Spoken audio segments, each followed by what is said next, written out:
Hello, hello Japan!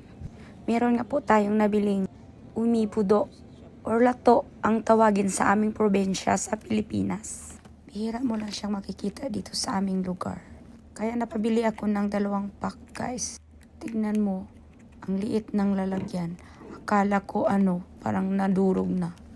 At ayon sa instruction, ibabad ko daw sa bowl na may lamang tubig ng 3 minuto or 4 na minuto. At habang naghintay po ako dyan, naghiwa na po ako ng mga ingredients para pang sahog sa aking umibudo or lato kung tawagin sa amin. Tignan nyo nga guys, ang liit-liit nun pero nung nalagyan na siya ng tubig, biglang nag-expand. At fast forward guys, hinugasan ko na siya.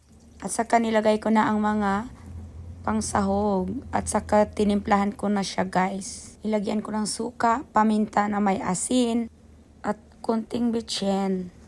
Ready to eat na po guys. Ang sarap nito. Ayan, paos-paos lagi. Kainan na po. Thank you for watching guys. Matane. At shout out po sa aking mga share dyan. Thank you always. Bye!